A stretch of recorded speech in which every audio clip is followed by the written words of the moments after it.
Welcome to Edge of Illumination. It is Renee. Chosen ones, do not get too comfortable right now. Do not get too comfortable right now because the spiritual warfare that has been going on is intense. It's like that quote from the Bible that says, "We wrestle not against blood, but in powers and principalities." That is exactly what is going on right now. You have to really use your intuition. You have to use your discernment.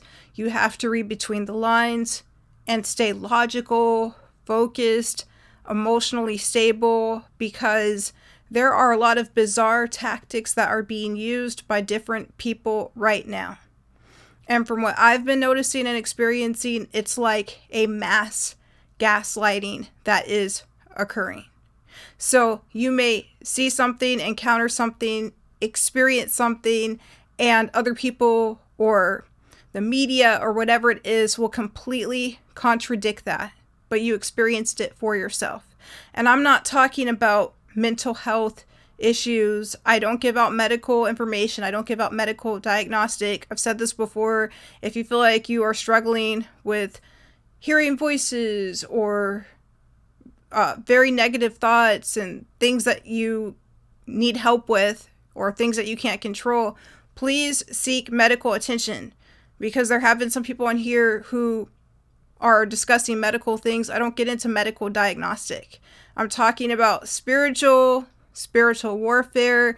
If you don't understand the difference, if you can't discern the difference, then, don't try to take what I'm saying out of context to make it mean something else.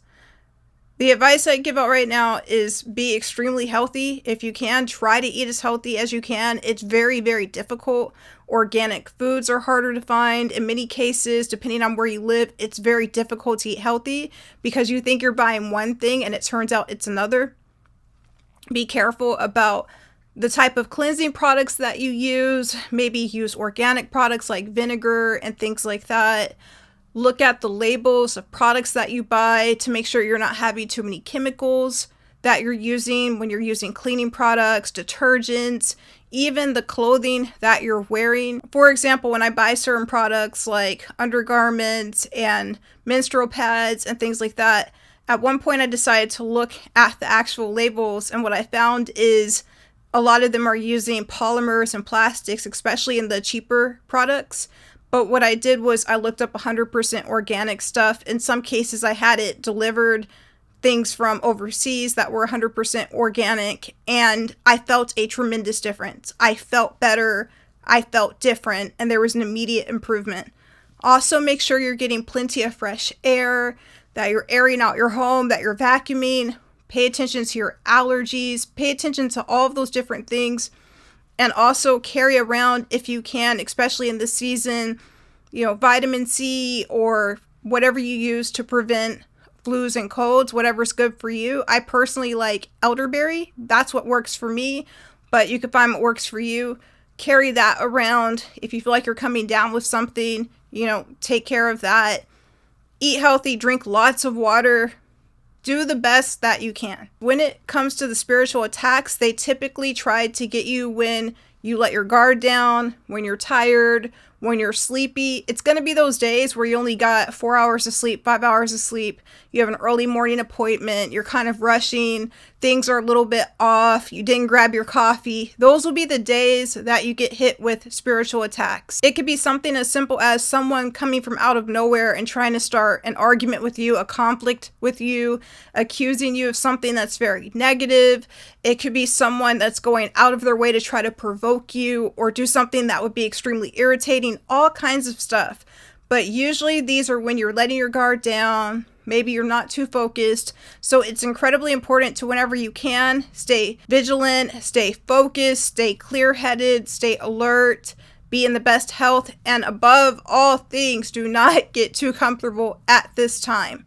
There are going to be moments where things feel really quiet, almost too quiet, and things seem kind of nice. And then what happens is you start to let your guard down a bit. You're like, okay, everything is fine. I can relax, not worry about this as much, not worry about that.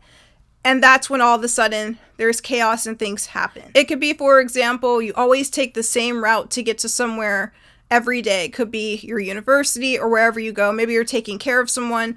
You always use the same route to get there, and it's very important that you get there at a certain time. And it'll be the day where you relax because you've been getting there early and you normally can take your time. And so you leave a little bit later and all of a sudden that route is closed.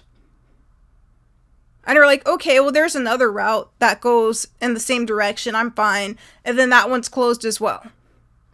And then when you go to turn around and go a different way, someone starts an argument with you or a conflict with you, and just things start hitting the fan. It's when you're relaxed. It's when you're kind of letting your guard down that normally this is when the negative things occur. I understand there's been a lot of talk about living the soft life and, being in a soft era. I'm not for that. Personally, I'm not going to say I'm against it. People can do whatever they want to do, but I don't believe in that. I believe that it's more about survival, grit, doing what you have to do to stay safe and protect yourself. I believe that we're living in times that are probably the least peaceful, relaxed, soft times that I've ever encountered. And even when you look at the world and all of what's going on, this isn't soft life, tranquil, peaceful, relaxed vibes times. It is time where you have to be really focused, where you have to be paying attention, where you have to be cautious. There are so many different things at stake. We're talking about from technology to the media to information to financial to what's going on the world stage. There's so much going on that it's not the time to let your guard down and sort of relax. The reason why I keep reiterating this is because there has been a lot of pressure to basically just relax, don't worry about stuff, put things out of your head, just let your guard down, just be open. But that is not what life is reflecting. I've seen so many stories of people who trust people too soon or who get involved in groups or situations thinking, oh, it's fine, and let their guard down, and it ends up being a bad situation. However, your body, your subconscious mind, your superconscious mind oftentimes knows things before your conscious mind does. So it's really important to stay conscientious, alert, and pay attention to your gut instinct, to your intuition. Stay relaxed. Of course, know the difference between being fearful and being scared versus your body telling you something's not right. If you're dealing with someone or you're dealing with an opportunity or a group of people and something seems too good to be true, pay attention to your gut instinct. This is something that you have to remind yourself of daily. The reason why is because, again, it's so easy to let your guard down, relax, throw caution to the wind, not worry about things so much. Then you may have other people around you who say, oh, you think too much, you're overthinking, you're worried too much. And then as soon as you trust them and you relax and you don't worry about stuff, that's when all of the setups happen. That's when all the negativity happens, especially if you're a person that has been dealing with spiritual warfare. We talk a lot about spiritual warfare on this channel, but in general, this is the advice I would give to my younger self. This is the advice that I give to myself now. And hopefully this helps and you can relate to that, because during this time, relax, try to stay as healthy as possible, stay self-aware, stay focused, stay aware of your surroundings, conscious of how you're feeling, your moods, what your intuition's telling you, what your instincts are telling you, paying attention to your surroundings, your environment. The Japanese use this phrase that I love, which is called filling the air. Like when you walk into a room, and this is super helpful if you live in a major city or something like that. When you walk into a room, when you walk into certain areas that are unfamiliar to you, to feel what's going on and to be aware of how your body's feeling. If you're starting to feel anxiety, if you're starting to feel stressed out, all of those different things. I have seen times where you may feel like you're being fearful or you're being kind of scared or anxious, but it turns out it was actually your body trying to tell you something, particularly if you're around a new group of people or in a new environment. So hopefully this helps. I hope you have an awesome, wonderful day, and I'll talk to you soon. Bye-bye.